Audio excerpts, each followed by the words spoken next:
ఈరోజు వేణుగోపాల్ రెడ్డి ఆత్మహత్య ఒక రకంగా చెప్పాలంటే ఇది కాంగ్రెస్ ప్రభుత్వం యొక్క హత్య.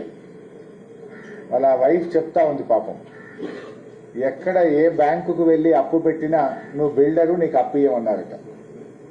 ఒకప్పుడు బిల్డర్ అంటే లైన్లు కట్టి క్యూలు కట్టి అప్పులు ఇచ్చిన బ్యాంకులు 14 నెలల కాంగ్రెస్ ప్రభుత్వ పరిపాలన పుణ్యమాని బిల్డర్ అంటే అప్పు పుట్టని పరిస్థితి వచ్చింది.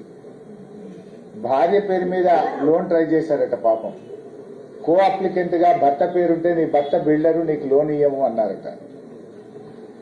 ఈ 13 నెలల కాంగ్రెస్ పాలనలో ఒక్క అపార్ట్మెంట్ కూడా అమ్ముడుపోక, బ్యాంకులకు పోతే అప్పు రాక, ఇంకా దిక్కుతోచని పరిస్థితుల్లో పాపం ఆత్మస్థైర్యం కోల్పోయి వేణుగోపాల్ రెడ్డి ఆత్మహత్య చేసుకున్నాడు. నిజంగా యువ బిల్డర్, ఇప్పుడిప్పుడే పైకి వస్తా ఉన్నాడు.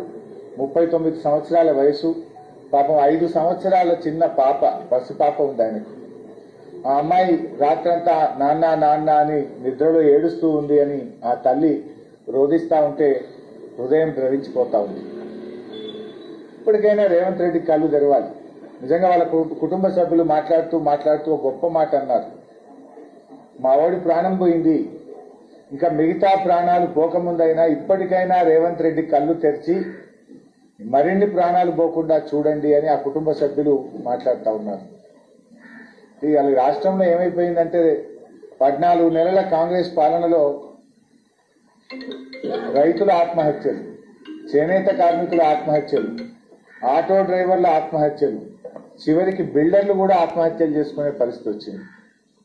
10 ఏళ్ల బీఆర్ఎస్ పాలనలో నిర్మాణ రంగానికి మన రాష్ట్రం, మన హైదరాబాద్ స్వర్గధామంగా ఉండే. రియల్ ఎస్టేట్ రంగం అద్భుతంగా 10 ఏళ్లు వృద్ధిలో నడిచింది. లక్షలాది మంది దాని మీద బ్రతికారు. కానీ కాంగ్రెస్ పాలనలో అనాలోచిత నిర్ణయాలు.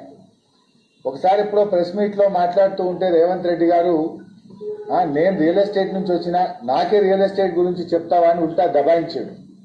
కానీ ఏమైపోయింది ఇవాళ రియల్ ఎస్టేట్ రంగం? ఇప్పటికైనా రేవంత్ రెడ్డి గారు బేషిజాలకు పోకుండా ఈ హైడ్రా దుకాణాలు బంద్ చేయండి.